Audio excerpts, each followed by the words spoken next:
Hey guys, Welsknight here, and welcome back to another episode of Kingdoms. It has been a while since we've done one of these. I've been away. I've talked about that in my most recent, well, not my most recent, Hermitcraft episode. I believe it was 82, the one that said I'm back, and also in my most recent Design Tech episode as well. So I'm not going to talk about that too much. To make a very long story short, I was deployed to Iraq, and that's where I was, and now I'm back home. So, in today's episode, we've got some things that we need to do, but first we have some new people to induct into the Hall of Patrons, so let's get that taken care of. We've got Tara Saunders, Hockey Panda, Ryan Russell, Geo Winner, Nathan, Gary Shaw, David Scott, Homeschool, and Bree.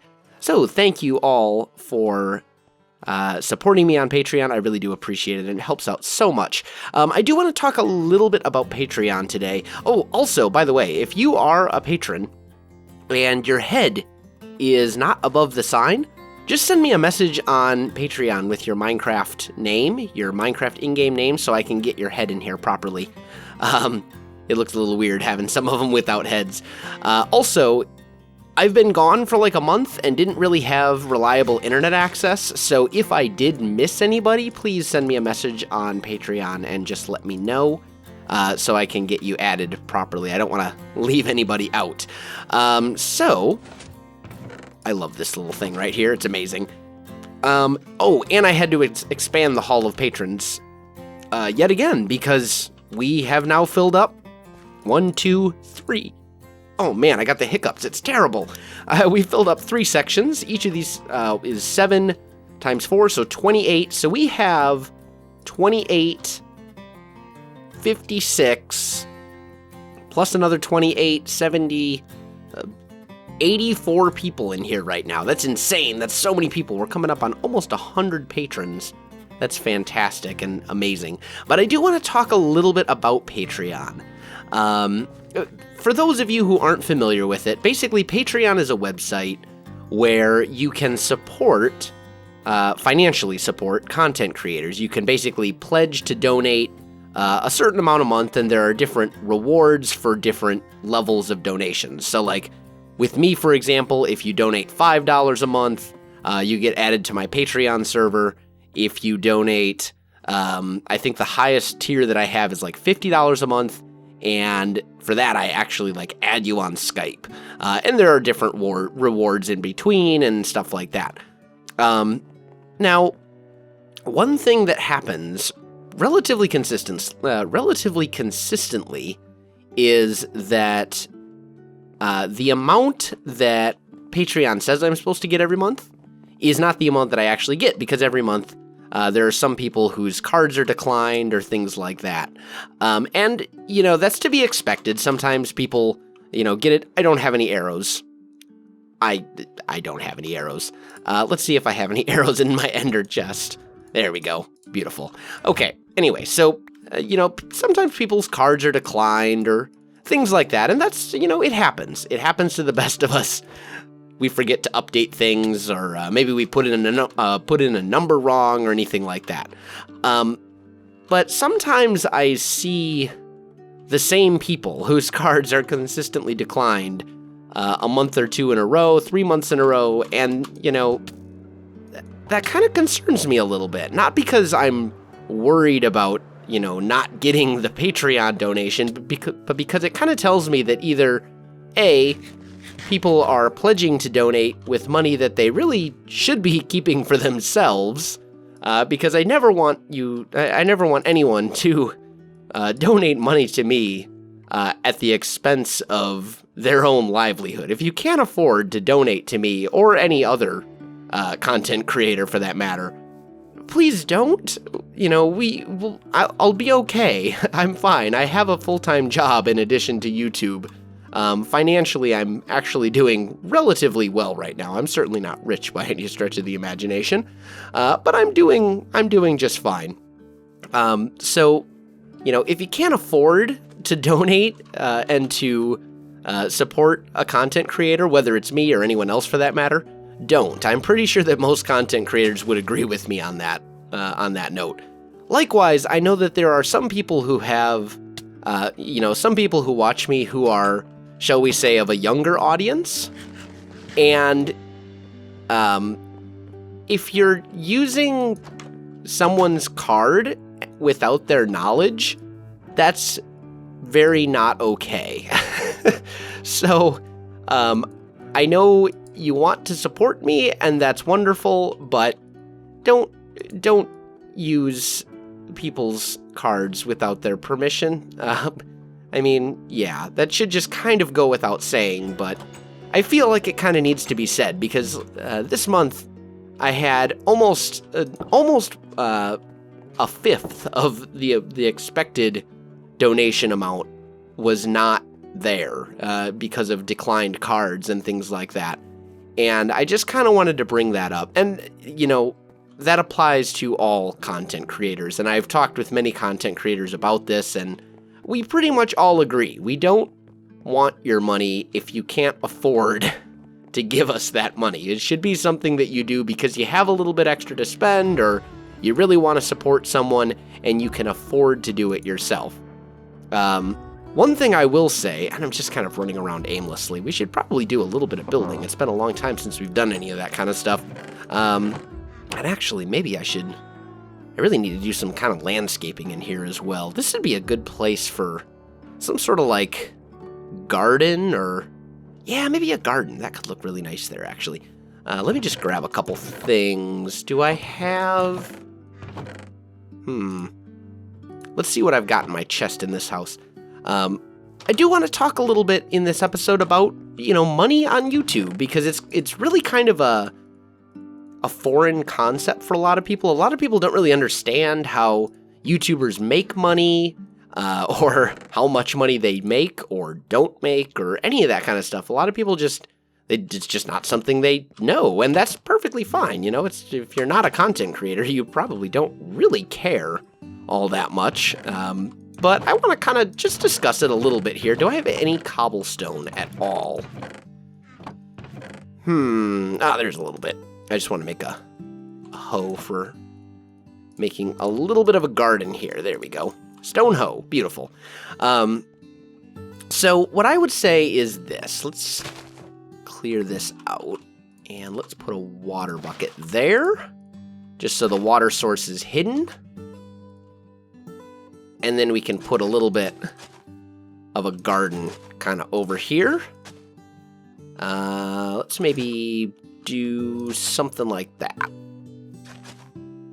How's that look? Yeah, that's not bad. That'll work. That's better. Much better. So basically the way that it works is that YouTubers, content creators, make videos, right? We create videos and we put them on YouTube. That's pretty easy to understand. I think everybody kind of gets that concept. Then we can choose to put ads on our videos, and for doing that, we get a small percentage, we get a reasonable percentage of the ad revenue. I think it's something, basically YouTube takes, I think it's 45% off the top, and then we get the remaining 55%, unless you're partnered with a network like Curse or Maker or Polaris or Machinima, any of those kind of guys, and then they take an additional cut. So like me, for example, I'm partnered with Curse, and they take an additional 10% of the remaining 55% that I get after YouTube takes their cut, because YouTube is always going to take their cut. So what it comes down to is based on how many ads get watched, how many ads get clicked, how many views, how much watch time, all those kind of things, how many of those views are from people with YouTube Red. Those things all kind of factor in and make a, come up with a figure at the end of the month, and they say, okay, you got X number of views. This month you made, $2,000 or $4,000 or 40 cents, depending on, how well you did that month. Me, personally, and I should also say there's a lot of rumors out there about if you're allowed to share your revenue and things like that, and you can. There is no rule against it. Although that might not be the case with certain networks. Some networks may prevent you, as part of their like network terms, from being able to talk about it. Let's grab some flowers here. But Curse is not one of those networks. I am free to talk about how much I make or how much I don't make, and all that kind of stuff. So I make, last month, I made roughly, I want to say it was around $2,000 from YouTube, from ad revenue, which, you know, it's a pretty substantial amount. That's a pretty decent chunk of pocket change. Now, there are a couple things to keep in mind with that, though. For example, how's that look? Not a fan. I wish I had more of these. Is this the Azure Bluet or something? Azure Bluet? Azure Bluet? I think it's pronounced Bluet. Let me see if maybe I can bone meal and get some more. Now, YouTube. Nope, nothing there. There we go. I'll just keep trying. So you do your amount, right? But then you got to keep in mind that taxes are not being taken out of that automatically. So Uncle Sam in the US is probably going to take roughly 30% of that. So that's going to be like $700, give or take, just for easy math, right? So that knocks me down to $1,300 last month. And then you got to keep in mind that there are other things that go into it as well, like PayPal transaction fees, all sorts of different random things, you know, obviously expenses, things like that. And then on top of that, YouTube as a whole is a very kind of, what's the word I'm looking for? Kind of an uncertain industry. It's not something, I mean, who knows what YouTube's going to be like in 5 or 10 years? Who knows if I'll still be able to create Minecraft videos in 5 years or in 10 years? Who knows if YouTube will even still be the, you know, big premier video platform on the internet in 5 or 10 years? A lot can happen in that time. So, you know, although you may be able to make a decent amount of money now, who knows? Down the road, that might not be the case. And then, furthermore, you also need to look at the amount of time that's spent creating content and doing stuff like that. I'm thinking I'm probably not going to find any more of those flowers, which makes me a little bit sad. I might have to go and search for them. And I'm not sure where they grow, although I'm pretty sure there's a flower forest over there. I think they'll grow in a flower forest. Let's take those bones and bone meal with us. And we'll just, boop, pop. Oh, that was a terrible ender pearl. That was horrible. What was I doing? Try again. There we go. Okay, so, you know, who knows? But you spend tons of time. I work roughly 100 to 120 hours a week, give or take. Oh, here's a ton of them. Fantastic. Now, not all of that is YouTube. I work 2 jobs. I'm in the military, which is where I've been for the last month, as I said earlier. But then, and that's roughly 60 hours a week, I would say, give or take. And then on top of that, I work 40 to 60 hours a week doing YouTube, right? So if you were to talk about a regular, just like 9 to 5 job, working full-time hours, 40 to 60 hours a week, and coming home at the end of the month with a paycheck of $1,300 would be atrocious. That's less than minimum wage. Or maybe that's maybe about minimum wage. I'm not sure. I haven't worked a minimum wage job, or a traditional minimum wage job, I should say, for quite a while. It's been a few years. And I could probably figure out the maths if I sat down and did it, but that would not be an exciting episode if I was doing math while talking about it. Now, sometimes, some months, you make significantly more. There are certain months where ad revenue rates are much higher, like around Christmas time, for example. The Christmas and holiday season is without a doubt probably the best time of the year for YouTubers and content creators as far as money goes, because ad companies pay much, much higher ad revenue rates. So, I might get, say, the same amount of views that I got this last month, but if I was getting them in December, I might make $4,000 over the course of the month instead of $2,000. Who knows? And then there's other things that can change as well. Maybe I have a series that's going on that's doing really, really well, and it's bringing in more views, or maybe there's some sort of hype going on about something. A new version of Minecraft just came out, and therefore my survival series that's in that new version is much, is getting a lot of search traffic, or there's tons and tons and tons of things that really kind of factor into it and make it very, very hard to budget. To be honest, it's very hard to budget for your YouTube income, because I have now been on YouTube for almost 2 years. My YouTube channel started September 15th of 2014, and I have never had the same amount of ad revenue 2 months in a row. It has never happened, and it never will, because that's just the nature of the beast. There's way too many variables, and it will never be exactly the same. Now, usually, I am happy to say that because my channel has been growing for 2 years, it's pretty much been every month my check gets a little bit bigger. The problem is that's not always the case. All the times that I've had to leave, I left once to go to court reporter school. I left once for a month of military something or other. I forget what it was. And then I left for a month of deployment to Iraq. Those times where I've had to have less videos and less being able to answer comments, and all my stuff has been pre-recorded for that time. All those times, my growth rates, my ad revenue rates, my everything, well, not my ad revenue rates, but my ad revenue as a whole, my number of views and all that kind of stuff has gone down those particular months. And then it bounces back usually once I get home and I go back to kind of a regular schedule. Speaking of which, Kingdoms is not going away. Kingdoms never was. That's a creeper. Wow. Hi. Of course you're going to explode down there. Grr. Oh, why am I using my shovel right now? Let's just pop that back in.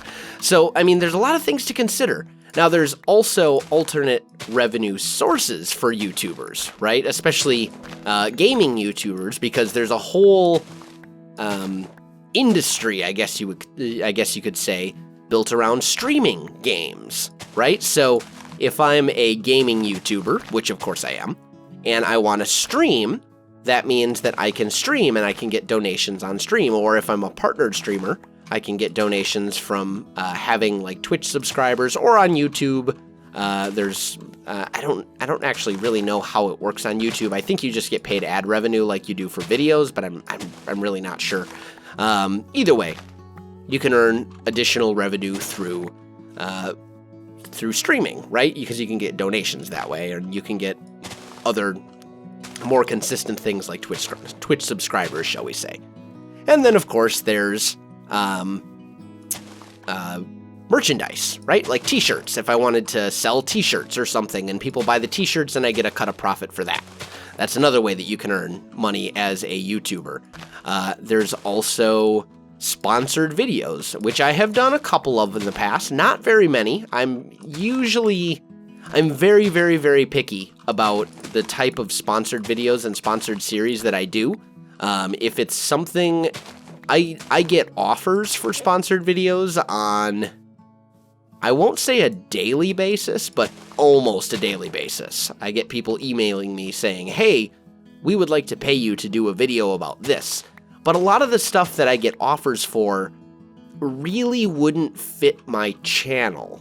Hey, we want you to do a sponsored video on our server, which is a Minecraft server that's a prison server where you can sell drugs. That really doesn't fit my family-friendly channel. I'm not interested in that at all. Or, we want you to come do sponsored videos on our PvP server.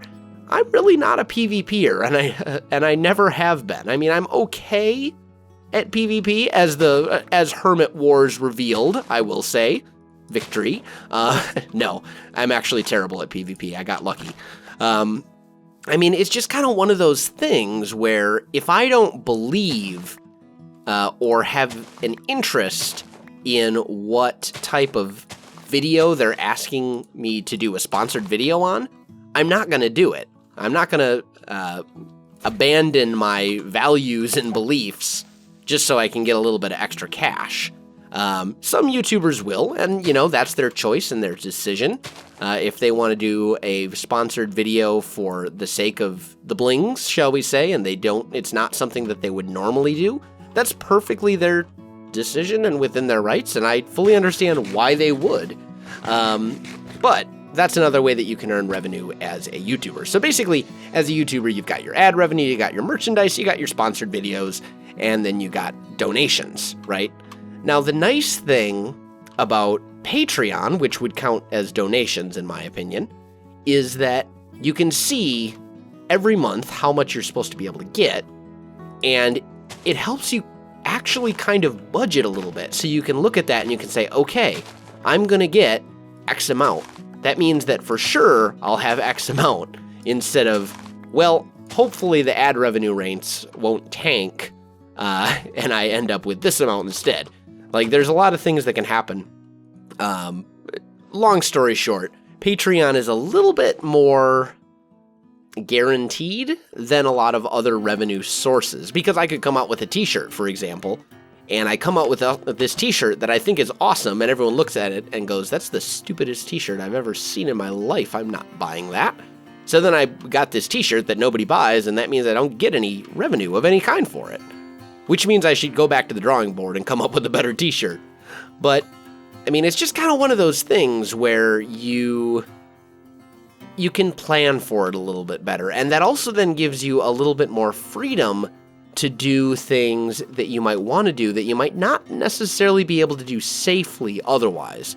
Perfect example of that. If I put out a new Minecraft series, I know pretty much without a doubt that new Minecraft series is going to get a certain number of views, right?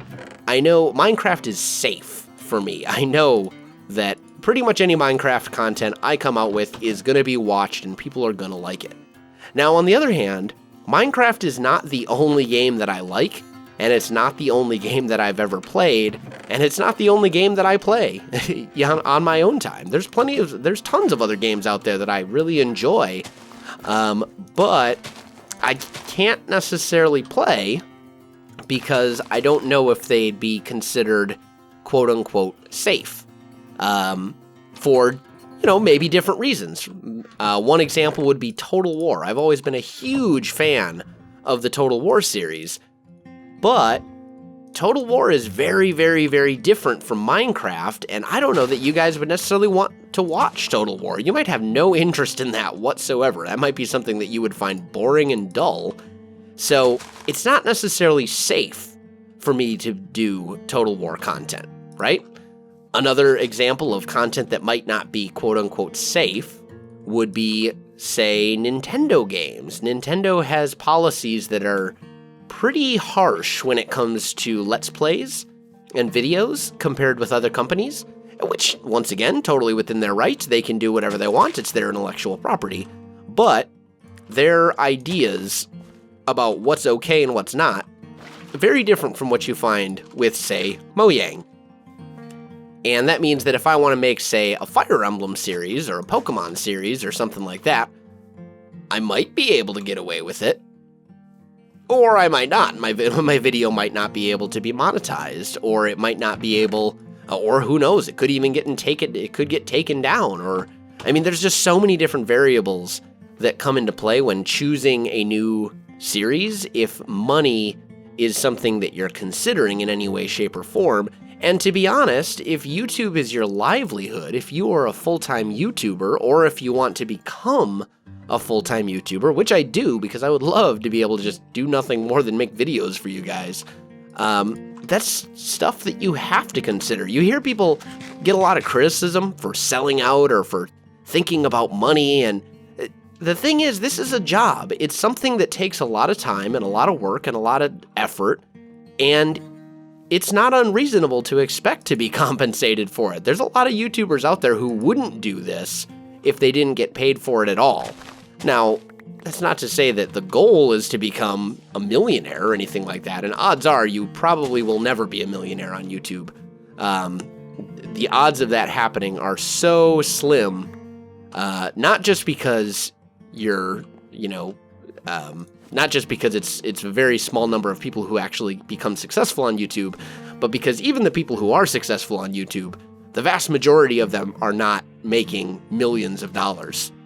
It's very, very much the very, very top people. The people who have their diamond play button maybe are making millions of dollars. PewDiePie's making millions of dollars. But I'd say your average successful channel in the 100,000 to 1 million range is probably making enough to live comfortably and enough to live well, but certainly not millions. You're probably talking maybe 6 figures, maybe like 100,000 a year, maybe, and that's pushing it. I mean, if I was pulling in about 2 to 3 million views a month, which is pretty good, I would make roughly probably 60 to 80,000 a year, give or take, but that's before taxes. And then you got to take 30% of that away from taxes. So yeah, there's a lot of things to kind of consider and think about. Wow, we really didn't do a whole lot with this garden. This looks kind of terrible. I think I need to go get some crops from over in Altum over there. But no, that's not Altum. That's Annona. Altum is the mountain. It's been so long since I've played in this world that I don't even remember what half the names of things are. Wow, terrible. Don't even remember my own world. That's just, oh man. It's been a long month. It's been a very long month. And a kind of a stressful month, to be honest, but I'm glad to be home. I'm definitely glad to be home and back and making content and all that kind of stuff. So, no complaints here. Let's just grab some carrots and maybe a couple beets. And I think we'll just leave it at that. I don't think I want any wheat in that garden at all. I think that'll look kind of out of place if all the other things that we're growing in there are much shorter. I think the wheat would look out of place. But yeah, all different things to consider. And as a YouTuber, if you ever do become a YouTuber, don't start out focusing on the money, and don't ever let the money change who you are, shall we say.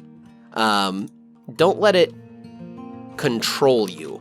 But at the same time, you need to consider it. You need to think about it. And you need to kind of figure out, let's see, we got 1, 2, 3, 4, 5, is that 6? 6, yes. So 1, 2, 3, 4. Oh, I thought beetroots gave beetroot seeds. Did they not give beetroot seeds? They make dye. I guess I'll go get some beetroots from over there. I learned something new today. Don't start out focusing on the money. Don't start out even thinking about the money. But if you ever get to the point where you are kind of becoming reasonably successful, things are starting to kind of take off, definitely make sure you at least put some thought into it. And don't just go in blind, and think about the big picture and the fact that YouTube itself is not necessarily a sustainable career. It's not something that you can necessarily do forever and ever and ever without having to worry about, the long term. It's not necessarily a job you can retire from. It certainly doesn't come with any health or medical benefits. You don't get a 401k unless you make one yourself. There's all those are things to consider. You need to kind of realize that even though everything might be going great now, that doesn't mean that 5 years from now it will be. You won't necessarily still be able to feed yourself and your family 5 years down the road. So you need to make sure that you're looking into investing some of that money and all these other kinds of things, coming up with a plan, not just a backup plan, but a backup plan for your backup plan, so that if everything goes wrong, which it very well may, you at least have some fallback options. Because I know a few YouTubers who are kind of struggling right now. They were very successful in the past, and things have kind of gone downhill, or maybe something happened, or who knows. It happens. Sometimes people plateau in popularity, and then it kind of declines. Who knows? But But anyway, this has been a very talky episode and maybe kind of a dry episode for a lot of you. And the reason that we're not really doing a whole lot of building in this episode is because I haven't decided. I need to figure out what I want to do in this series. There's part of me that wants to just buckle down and do some major work on Anona. Or, there I go again. On this city. The City of Light. Solus. Yes. Solus. There's part of me that wants to buckle down and do a lot of work in Solus, but then there's also a part of me that kind of has that itch to start a new kingdom. I think Anona is pretty much done. There's a couple little things I still want to do over there, but I'm going to say Anona is pretty much done at this point. Altum is pretty much done at this point. And I'm kind of getting that itch to start something new and to start building in a new style and in a new area a little bit. So I need to kind of figure out what I want to do there, which is why we're not doing a ton of building this episode, but we'll get back to it. And I also kind of want to just ease back into this series because it's been so long since I've recorded here. But anyway, guys, I've done a lot of talking and I've probably lost most of you by now. So I'm going to go ahead and wrap this one up right here. If you enjoyed this video, don't forget to like, subscribe, and leave me a comment. I do appreciate it, and it really helps out my channel. You can also find me on Facebook, Twitter, and Twitch. There are links in the video description below, so check that out as well. Otherwise, guys, thanks for watching, and I'll definitely see you next time.